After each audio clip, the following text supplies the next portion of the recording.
नमस्कार दोस्तों, स्वागत है आपका कमोडिटी अपडेट्स में। आज हम चांदी के ग्लोबल मार्केट की गहराई में उतर रहे हैं और खास तौर पर चीन में जो एक नया ड्रामा चल रहा है उसे देखने की कोशिश करेंगे। हमारे पास जो स्रोत है वो एक बहुत ही चौंकाने वाली कहानी बता रहे हैं। बिल्कुल। कहानी ये है कि चीन के चांदी के भंडार जो कभी अथाह लगते थे अब एक दशक के सबसे निचले स्तर पर है। सोचिए, एक दशक। हाँ, तो आज हमारी चर्चा का मिशन ये समझना है कि चीन के चांदी के खजाने खाली क्यों हो रहे हैं और इस पूरी दुनिया के लिए इसका क्या मतलब हो सकता है, जो पहले से एक बहुत नाजुक बाजार पर टिकी है। सही कहा। ठीक है, तो चलिए इस गुत्थी को सुलझाते हैं। चलिए। स्रोत साफ साफ कह रहे हैं कि चीन के चांदी के भंडार खत्म होने की कगार पर हैं।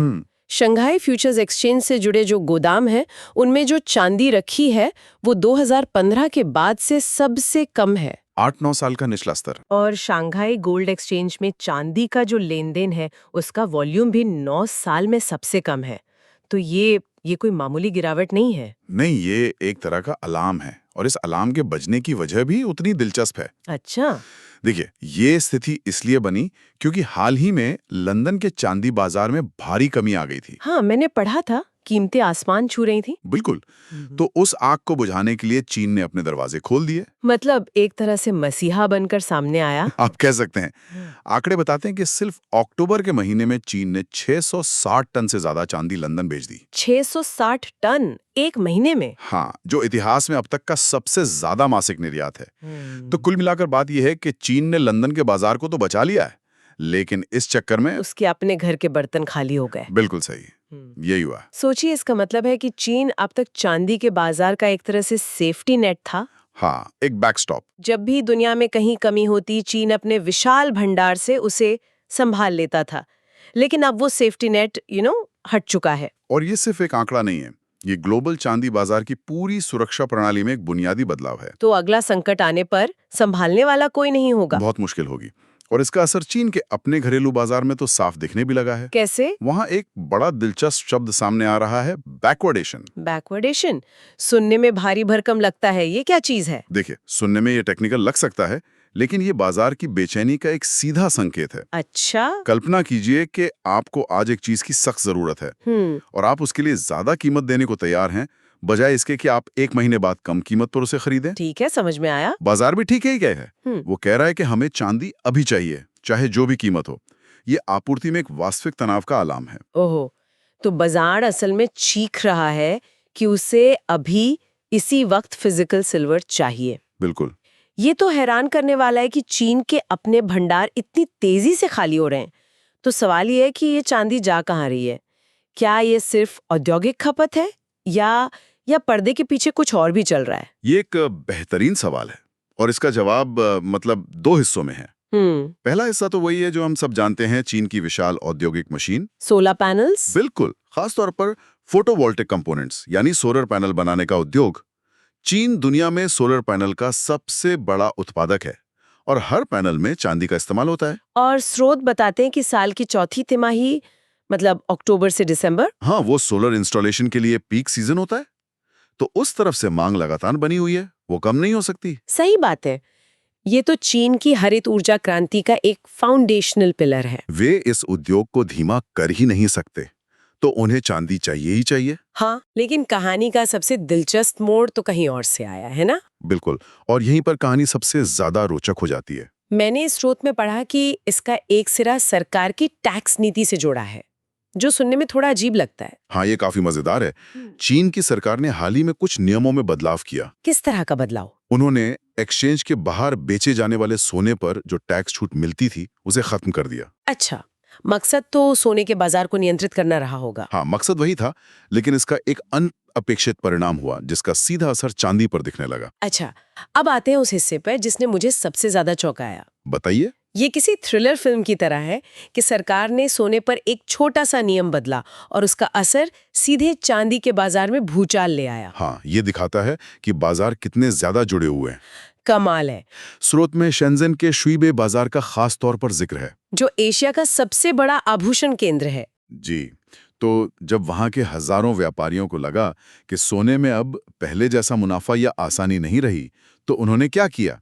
उन्होंने चांदी की तरफ रुख कर लिया होगा। बिल्कुल, उन्होंने अपनी पूंजी और ध्यान दोनों चांदी की तरफ मोड़ दिया। और ये कोई छोटा-मोटा बदलाव नहीं था, ये एक सामूहिक बदलाव था जिसने स्थानीय मांग में अचानक से तूफान ला दिया। वाह! यानी सरकार ने एक दरवाजा बंद करने की कोशिश की और व्यापारियों ने खिड़की से बाहर निकलने का रास्ता ढूंढ लिया। बाजार हमेशा अपना रास्ता खोज ही लेता है। हमेशा। तो एक तरफ सोलर पैनल की जबरदस्त औद्योगिक मांग है और दूसरी तरफ टैक्स सुधार की वजह से आई ये अप्रत्याशित रिटेल मांग, और इन दोनों के बीच चीन के भंडार पिस रहे हैं। लेकिन कहानी में एक और बाहरी किरदार भी है। अमेरिका और उसकी टैरिफ लगाने की धमकी। हाँ, ये एक बहुत बड़ा और जटिल मुद्दा है। स्रोत के मुताबिक अमेरिकी भूवैज्ञानिक सर्वेक्षण ने हाल ही में चांदी को महत्वपूर्ण खनिजों की सूची में डाल दिया है। भावना बहुत बढ़ जाती है। बहुत ज्यादा। टीडी सिक्योरिटीज के एक विश्लेषक हैं डैनियल गाली। उनका एक बयान है जो काफी डरावना लगता है। हाँ, मैंने भी पढ़ा। वो कहते हैं कि अगर टैरिफ लगाया जाता है तो अमेरिका में पहले से मौजूद चांदी वहीं लॉक हो जाएगी। लॉक हो जाएगी, इसका क्या मतलब है? इसका मतलब है कि उस चांदी को अमेरिका से बाहर निर्यात करना बहुत महंगा और मुश्किल हो जाएगा। अच्छा। वो एक तरह से अमेरिका फर्स्ट सप्लाई बन जाएगी जो सिर्फ अमेरिकी बाजार के लिए उपलब्ध होगी। अब सोचिए अगर ऐसा उस समय होता जब शंघाई का बाजार पहले से ही चांदी के लिए तरस रहा हो, तो इसका प्रभाव कितना महत्वपूर्ण होगा। बिल्कुल। चीन जिसे चांदी की सख्त जरूरत है, वो अमेरिका के विशाल भंडार से चांदी नहीं मंगा पाएगा। ये वैश्विक बाजार को दो अलग अलग हिस्सों में बांट सकता है और कीमतों में जबरदस्त अस्थिरता ला सकता है। ये तो एक परफेक्ट स्टॉर्म जैसा लग रहा है। तो अंदरूनी मांग का दबाव, खाली होते भंडार और अब बाहर से आपूर्ति बंद होने का खतरा। क्या बाजार एक बड़े संकट की ओर बढ़ रहा है या स्थिति के सुधरने की कोई उम्मीद है? उम्मीदें हैं, लेकिन वो भी अनिश्चितताओं से भरी हैं। जैसे कि जिनरुई फ्यूचर्स के एक विश्लेषक का अनुमान है कि ये कमी लगभग 2 महीनों में कम हो सकती है। 2 महीनों में? कैसे? उनका मानना है कि ऊंची कीमतें उत्पादकों को उत्पादन बढ़ाने के लिए प्रोत्साहित करेंगे, लेकिन ये भी एक उम्मीद ही है। और इसके अलावा एक और दिलचस्प पहलू है जिसे अदृश्य इन्वेंट्री कहा जा रहा है। हाँ, अदृश्य इन्वेंट्री। ये क्या है? कोई छिपा हुआ खजाना? आप ऐसा कह सकते हैं। ये कोई जासूसी कहानी नहीं, बल्कि बाजार का एक अनौपचारिक हिस्सा है। मतलब ये वो चांदी है जो छोटे व्यापारियों, जौहरियों या निजी तिजोरियों में पड़ी है, जिसका कोई आधिकारिक रिकॉर्ड नहीं है। बिल्कुल। और उम्मीद यह है कि बढ़ती कीमतें और ये बैकवर्डेशन का पैटर्न इन लोगों को अपनी छिपी हुई चांदी बाजार में लाने के लिए लुभाएगा। लेकिन अदृश्य इन्वेंट्री पर भरोसा करना, ये थोड़ा ज्यादा आशावादी नहीं लगता? मतलब हम एक ऐसी चीज पर दांव लगा रहे हैं जिसका कोई ठोस आंकड़ा ही मौजूद नहीं है। ये तो अंधेरे में तीर चलाने जैसा हुआ। आपका संदेह बिल्कुल जायज है, और यही इस पूरी स्थिति का सबसे बड़ा जोखिम है। ये पूरी तरह से एक अनुमान है। हाँ, कोई नहीं जानता कि ये भंडार 100 टन है या 1000 टन। अगर ये उम्मीद से कम निकला तो बाजार को कोई सहारा नहीं मिलेगा। और हमें ये भी नहीं भूलना चाहिए कि ये पूरा संकट शुरू कहाँ से हुआ था? लंदन से। हाँ, बिल्कुल। हमें ये याद रखना होगा कि लंदन में चांदी की जो मांग बढ़ी थी, जिसने चीन के भंडार खाली करवाए, वो काफी हद तक शुद्ध सट्टा मांग थी। अच्छा, औद्योगिक उपयोग के लिए नहीं थी? नहीं, ये बाजार में अस्थिरता का एक और तत्व जोड़ता है। इसका मतलब है कि मांग सिर्फ इस बात पर निर्भर नहीं करती कि कितने सोलर पैनल बन रहे हैं, बल्कि इस पर भी कि निवेशक और सट्टेबाज कीमतों के बारे में क्या सोच रहे हैं और उनकी भावनाएं कितनी तेजी से बदल सकती हैं। ये एक बहुत महत्वपूर्ण बिंदु है। एक तरफ है औद्योगिक मांग जो काफी हद तक अनुमानित और स्थिर होती है। सही। और दूसरी तरफ है सट्टा मांग जो सिर्फ बाजार की खबरों और भावनाओं के आधार पर एक दिन में तूफान ला सकती है। और जब ये दोनों ताकतें एक ऐसे बाजार में टकराती हैं जहां भौतिक आपूर्ति पहले से ही कम हो, तो कुछ भी हो सकता है। सही कहा। और जब चीन जैसा एक बड़ा खिलाड़ी जो अब तक बाजार को स्थिरता देता था, खुद ही कमी से जूझ रहा हो, तो ये अप्रत्याशितता और बढ़ जाती है। पूरा तंत्र ज्यादा नाजुक और संवेदनशील हो जाता है। तो चलिए इस पूरी चर्चा के धागों को एक साथ जोड़ते हैं। पहला, चीन का चांदी का भंडार 1 दशक के सबसे निचले स्तर पर है, क्योंकि उसने लंदन के बाजार को बचाने के लिए रिकॉर्ड मात्रा में चांदी निर्यात की और एक तरह से दुनिया का सेफ्टी नेट होने की भूमिका निभाई। सही। दूसरा, इस वजह से चीन के अपने घरेलू बाजार में जबरदस्त तनाव है, जिसे हम बैकवर्डेशन में देख सकते हैं, जहां आज की चांदी की कीमत कल की कीमत से ज्यादा है। तीसरा, ये तनाव इसलिए भी बढ़ रहा है क्योंकि दो तरह से मांग का दबाव है। एक, सोलर उद्योग की लगातार बढ़ती जरूरतें, और दूसरा, टैक्स नियमों में बदलाव के कारण सोने के व्यापारियों का चांदी की तरफ अचानक से रुख करना। एक अप्रत्याशित मांग। और चौथा, इस पूरी नाजुक स्थिति के ऊपर अमेरिका के संभावित टैरिफ की तलवार लटक रही है, जो वैश्विक आपूर्ति को और भी सिकोड़ सकती है। बिल्कुल।